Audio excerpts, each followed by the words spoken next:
നമുക്ക് അലീനയുടെ മനുഷ്യങ്ങളുടെ ഇന്നത്തെ നല്ലൊരു കഥ കേട്ടാലോ? വീഡിയോ ഇഷ്ടപ്പെടുവാണെങ്കിൽ ഒന്ന് ഹൈപ്പ് ചെയ്യാൻ മറക്കരുത് കേട്ടോ.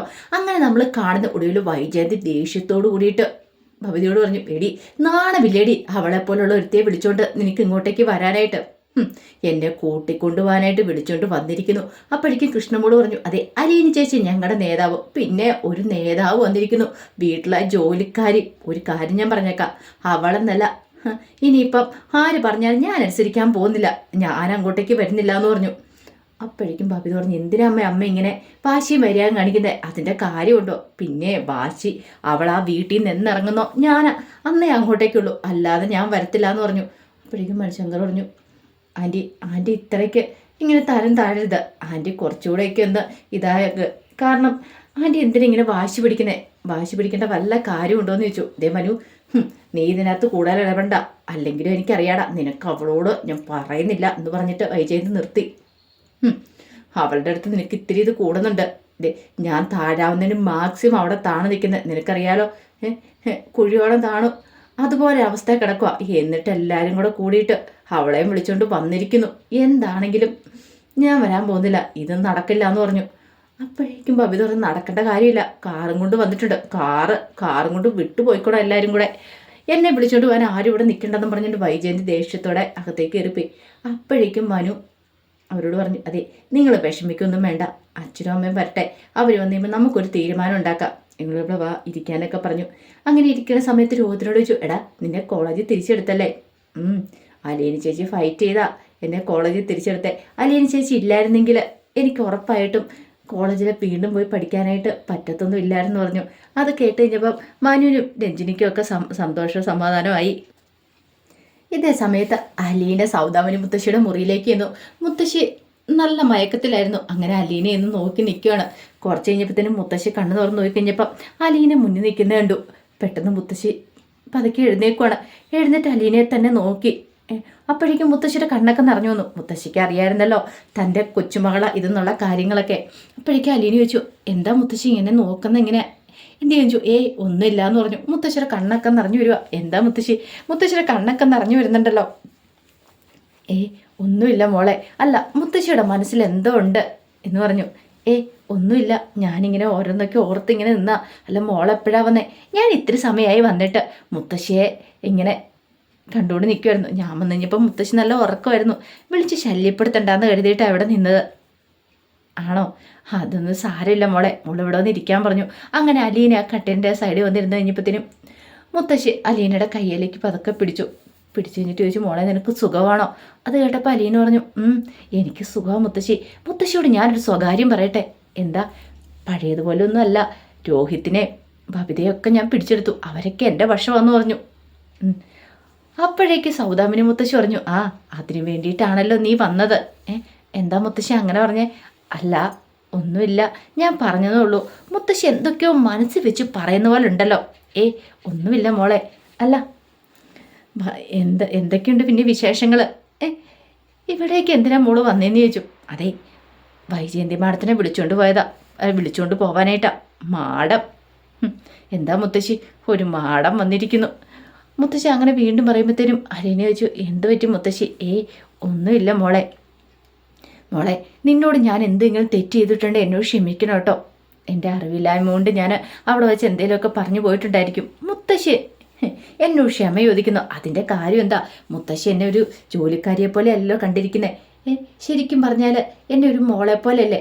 ആണോ? അങ്ങനെ നിനക്ക് തോന്നിയോ? പിന്നല്ലാതെ അങ്ങനെ എനിക്ക് തോന്നിയായിരുന്നു. മുത്തശ്ശി എന്നെ മോളെ പോലെ കണ്ടത്. ഇപ്പോഴും അങ്ങനെ തന്നെയാണെന്ന് എനിക്ക് തോന്നണേ. ശരിയല്ലേ മുത്തശ്ശി? അത് കേട്ട് കഴിഞ്ഞപ്പോഴത്തേനും സൗദാമിനി മുത്തശ്ശിയുടെ കണ്ണൊക്കെ നിറഞ്ഞു വന്നു. മുത്തശ്ശി പറഞ്ഞു, മോളെ അത് പിന്നെ ഞാൻ വേണ്ട. മുത്തശ്ശിയുടെ മനസ്സിൽ എന്തോ ഒരു സങ്കടമുണ്ട്, അതാ മുത്തശ്ശി ഇങ്ങനെ സങ്കടപ്പെട്ട് കരയണേ. അല്ല മോളുടെ മാഡം എന്ത് പറഞ്ഞു? വരാമെന്ന് പറഞ്ഞു. ഒന്നും അറിയത്തില്ല. കണ്ടില്ലേ അവളെ? കണ്ടു, പക്ഷെ അവർ സംസാരിച്ചുകൊണ്ടിരിക്കുക. ഞാൻ സംസാരിക്കാൻ നിന്നില്ല, ഞാൻ ഇങ്ങോട്ടേക്ക് കയറി പോന്നു. എന്നെ കാണുന്ന ദേഷ്യമാണ്, അതുകൊണ്ടാണ് ഞാൻ സംസാരിക്കാതിരിക്കുന്നതെന്ന് പറഞ്ഞു. അത് കേട്ടതും സൗദാമിനി മുത്തശ്ശിക്ക് ഭയങ്കര സങ്കടമായി. സ്വന്തം പെറ്റമ്മയാണ് അവള്, എന്നിട്ടാണ് അവൾ ഇങ്ങനെ ഈ കുഞ്ഞിനോട് ഇങ്ങനെ ദേഷ്യപ്പെട്ടുകൊണ്ടിരിക്കുന്നത് എന്നൊക്കെ ഒരു ചിന്തയായിരുന്നു സൗദാമിനി മുത്തശ്ശിയുടെ മനസ്സിൽ. ആ സമയം വൈജയന്തി കൃഷ്ണമോളെ ഭവിതയൊക്കെ മുറിയിലേക്ക് വിളിപ്പിക്കുകയാണ്. അവർ വന്നു കഴിഞ്ഞപ്പോൾ ചോദിച്ചു രോഹിത്തൻ ഇപ്പത്തേന് വരുമെന്ന് പറഞ്ഞു. എന്താ ഞാൻ കുറേ സമയമല്ലേ വിളിച്ചിട്ട്, ഇങ്ങോട്ടേക്ക് വരാൻ ഭയങ്കര ബുദ്ധിമുട്ടാണോ എന്ന് ചോദിച്ചു. അങ്ങനെ രോഹിത്തും കൂടെ വന്നു കഴിഞ്ഞിട്ട് രോഹിത്ത് ചോദിച്ചു, അമ്മ എന്ത് പരിപാടി അമ്മ കാണിച്ചേ? ആരോടും ഒരു വാക്കും പോലും പറയാതെ അവിടെ നിന്ന് ഇറങ്ങിപ്പോന്നേ. പിന്നെ ഞാൻ ഭവിതയോട് പറഞ്ഞിട്ടാ പോന്നേ. ഭവിതയോട് പറഞ്ഞു പോലും വീട്ടിലെ ജോലിക്കാരികൾ പണി കഴിഞ്ഞിട്ട് പോകുമ്പോൾ പറയുന്ന ഉണക്ക് ഞാൻ പോകും കേട്ടോ എന്ന് പറയുന്ന ഉണക്ക് അതാണോ അമ്മ ശരിയായിട്ടുള്ള കാര്യം? അമ്മയല്ലേ ആ വീടിൻ്റെ കുടുംബനാഥയോ ഞാനോ? എടാ, ആ വീട്ടിലെ എനിക്ക് എന്തേലും വിലയുണ്ടോ? അവിടുത്തെ വേസ്റ്റ് പാത്രത്തിൻ്റെ വില പോലും എനിക്കുണ്ടോ? അതുപോലും ഇല്ലാത്ത അവസ്ഥയിലാ ഇപ്പം അവളാണല്ലോ അധികാരി. ആ അലീനയെന്ന് പറയുന്നവള് അവളാ എല്ലാത്തിനും അധികാരി. ഒന്നുമല്ല. അപ്പോഴേക്കും കൃഷ്ണമോള് പറഞ്ഞു, അമ്മ വേണ്ടാത്ത കാര്യങ്ങൾ വെറുതെ പറയേണ്ട കാര്യമില്ല. അല്ല, അവളെയും കൂട്ടിക്കൊണ്ട് നിങ്ങളെല്ലാം കൂടെ എന്തിനാ ഇങ്ങോട്ടേക്ക് വന്നേ? അത് പിന്നെ അമ്മയെ വിളിച്ചുകൊണ്ട് പോകാനായിട്ട് അലീന ചേച്ചിയെ ഞങ്ങളോട് പറഞ്ഞത് നമുക്ക് ഇങ്ങോട്ടേക്ക് പോകാന്ന്. അവള് നിന്നെയൊക്കെ ഇങ്ങോട്ടേക്ക് വിളിച്ചുകൊണ്ട് വന്നിട്ടുണ്ടെങ്കിലേ അതിന് വ്യക്തമായൊരു ഉദ്ദേശമുണ്ട്. അവൾക്കും മനുവിനെ കാണണം. അതിന് വേണ്ടിയിട്ടാ. നിങ്ങൾ കുറെ പൊട്ടത്തികൾ അതും വിശ്വസിച്ച് ആ പുറകെ ഇങ്ങോട്ട് ചാടി പുറപ്പെട്ടു. നാണമുണ്ടോ നിങ്ങൾക്ക്?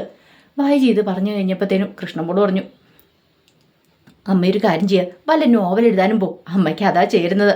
എൻ്റെ അമ്മ എന്ത് കള്ളത്തരമൊക്കെ പറയുന്നത്? ഓരോ കഥ മെനഞ്ഞുണ്ടായിക്കൊണ്ടിരിക്കുക.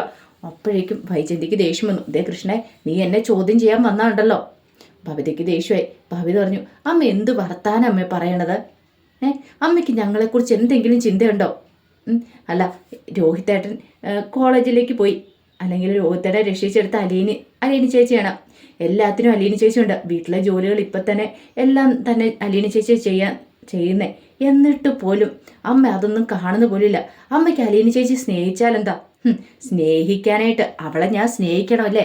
അല്ല, അലീനി ചേച്ചി അതിന് മാത്രം എന്താ തെറ്റ് ചെയ്തേ? എന്തെങ്കിലും ചെറിയ തെറ്റ് പറയാൻ പറ്റുമോ? പിന്നെ അവൾ ആ വീട്ടിലേക്ക് വലതുകാലം വെച്ച് കയറി വന്ന അന്നത് മുതൽ എൻ്റെ കഷ്ടകാലം തുടങ്ങിയതാ. ഇനി അവൾ കൂടുതലൊന്നും പറയുകയും വേണ്ട, അവളെ എനിക്ക് കാണുകയും വേണ്ട. അപ്പോഴേക്കും രോഹിത്ത് പറഞ്ഞു, എത്ര സന്തോഷത്തോട് കൂടിയിട്ടാണെന്നറിയാവോ അമ്മേ, ഞാൻ കോളേജിൽ നിന്ന് വന്നേ. എന്നെ കോളേജിൽ നിന്ന് പുറത്താക്കിയായിരുന്നല്ലോ. പക്ഷെ തിരിച്ചെടുത്തത് ഒന്ന് സെലിബ്രേറ്റ് ചെയ്യാൻ വേണ്ടിയിട്ട് ഓടി വന്ന ആ സമയത്താണ് അമ്മ അവിടുന്ന് പുറപ്പെട്ടു പോയെന്നറിഞ്ഞ് എത്രമാത്രം സങ്കടമായെന്നറിയാവോ? ഭവിത പറഞ്ഞു, അല്ലെങ്കിൽ അമ്മയ്ക്കൊന്നും അറിയേണ്ട കാര്യമുണ്ടോ? മക്കളുടെ കാര്യത്തെക്കുറിച്ച് എന്തെങ്കിലും ചിന്തയുണ്ടോ? മക്കൾ പഠിക്കുവോ പഠിക്കാതിരിക്കുവോ, ഇനിയിപ്പോൾ കോളേജിൽ പോവാതിരിക്കുവോ, എന്ത് ചെയ്താലും അമ്മയ്ക്കൊരു പ്രശ്നമില്ല. അപ്പോഴേക്കും വൈജയന്തി പറഞ്ഞു, ഭവിതേ, നീ എൻ്റെ കൂടെ നിൽക്കാമെന്ന് വാക്ക് തന്നാ, എന്നിട്ടാണ് ഇപ്പം നീ ഇങ്ങനെ. ഭവിതയ്ക്ക് ഭയങ്കര ദേഷ്യവും കലിപ്പായി. അപ്പോഴേക്കും വൈജയന്തി പറഞ്ഞു, മര്യാദയ്ക്ക് അവളെയും വിളിച്ചുകൊണ്ട് എത്രയും പെട്ടെന്ന് പോകാൻ നോക്ക്. കുറച്ച് കഴിയുമ്പോഴത്തേനും കമലയെടുത്തി വരും. കമലയെടുത്തി മുഖം മുഷിഞ്ഞ് എന്തേലും പറയും. കൃഷ്ണമോട് പറഞ്ഞു, അമ്മയും കൂടെ വീട്ടിലേക്ക് വാ.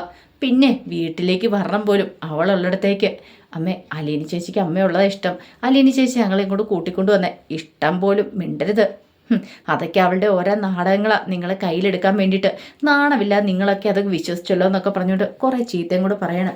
അവർക്ക് മനസ്സിലായി എത്ര പറഞ്ഞാലും വൈജയന്തി ഇനിയിപ്പോൾ കൂടെ വരാൻ പോകുന്നില്ല, അല്ലെങ്കിൽ നേരെ ആവത്തില്ല എന്നുള്ള സത്യങ്ങൾ.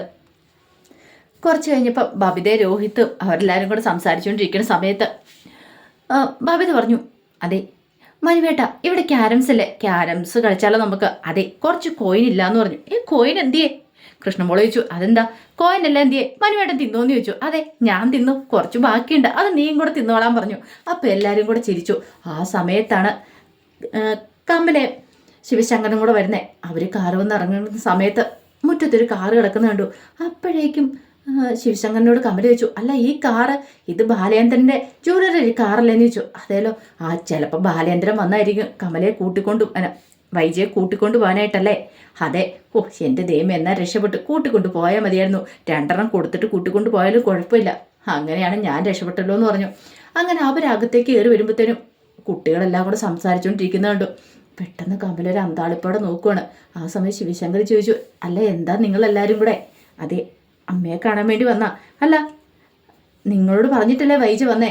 അപ്പോഴേക്കും ഭവിത പറഞ്ഞു, അങ്കിളെ എന്നോട് മാത്രമൊന്നും പറഞ്ഞിട്ടുണ്ടായിരുന്നുള്ളൂ, പക്ഷെ ഇങ്ങോട്ടാണെന്നൊന്നും ഉറപ്പുണ്ടായിരുന്നില്ല. വരുമെന്ന് പറഞ്ഞ് അതുകൊണ്ടൊന്ന് ഉറപ്പിക്കാൻ വേണ്ടി വന്നാ. അല്ല, ഫോൺ വിളിച്ച് ചോദിച്ചാൽ പോരായിരുന്നോ? അത് പിന്നെ അങ്കിളെ, ഞങ്ങൾ എന്താണല്ലോ അമ്മയെ കൂട്ടിക്കൊണ്ടു പോകാൻ വന്നാ എന്ന് രോഹിത്ത് പറഞ്ഞു. അല്ല, എന്നിട്ട് വൈജി എന്ത് പറഞ്ഞു? എവിടെന്ന്? അമ്മ വരത്തില്ലെന്ന് പറഞ്ഞ് പിടിവാശിയിലോ. അപ്പോഴേക്കും കമല പറഞ്ഞു, വരത്തില്ല എന്ന് പറഞ്ഞിട്ട് ഇവിടെ നിൽക്കാനാണോ? നിങ്ങൾ ബലമായിട്ട് കൂട്ടിക്കൊണ്ട് പോകണം, നിങ്ങളുടെ അമ്മയല്ലേ. എന്ത് ചെയ്യാനാ എൻ്റെ കമലാൻറ്റി? കയ്യെ പിടിച്ച് വലിച്ചുകൊണ്ട് പോകാൻ പറ്റില്ലല്ലോ.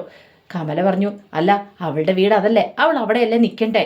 കമലയ്ക്ക് ഇഷ്ടപ്പെടായികയെന്ന് ബാക്കി എല്ലാവർക്കും മനസ്സിലാവുകയും ചെയ്തു. അങ്ങനെ നോക്കുമ്പോഴത്തേനുമാണ് അവിടെ അലീന നിൽക്കുന്നുണ്ട്. അല്ല ഇവളെന്തിനാ ഇങ്ങോട്ടേക്ക് വന്നത്? അപ്പോഴേക്ക് രോഹിത്ത് പറഞ്ഞു, ഞങ്ങൾ കൂട്ടിക്കൊണ്ട് വന്നതാ.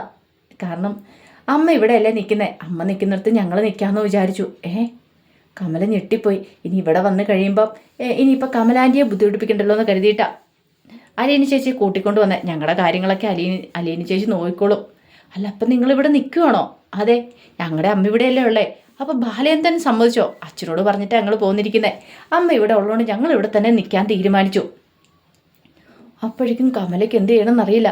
ഈ സമയത്ത് അലീന പറഞ്ഞു, അല്ല ഒരു കാര്യം ചെയ്യാം, എനിക്കൊരു ഓട്ടോറിക്ഷ വിളിച്ചതാ, ഞാൻ പോയിക്കോളാം. ശിവശങ്കരൻ പറഞ്ഞു, അതിൻ്റെ ആവശ്യമൊന്നുമില്ല, നീ ഇവിടെ നിന്നാൽ മതി.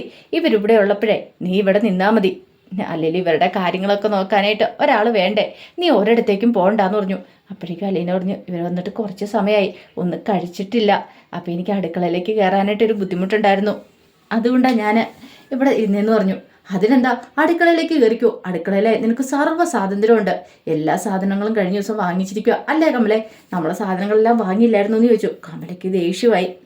കമല ദേഷ്യപ്പെട്ട് ഞാൻ ഈ ഡ്രസ്സൊന്ന് മാറ്റട്ടെ എന്ന് പറഞ്ഞ് മുറിയിലേക്ക് കയറിപ്പോയി. അപ്പോഴേക്കും ശിവശങ്കരൻ പറഞ്ഞു, മോളെ നീ അടുക്കളയിലേക്ക് ആദ്യം കയറി നല്ലൊരു സൂപ്പറായിട്ടൊരു ചായ എടുത്തോണ്ട് വാ, നിനക്ക് സർവ്വ സ്വാതന്ത്ര്യമുണ്ട്, എന്താണെന്ന് വെച്ചാൽ നീ ചെയ്താളാൻ പറഞ്ഞു. അലീന സന്തോഷത്തോടു കൂടിയിട്ട് അങ്ങോട്ട് പോവുകയാണ്.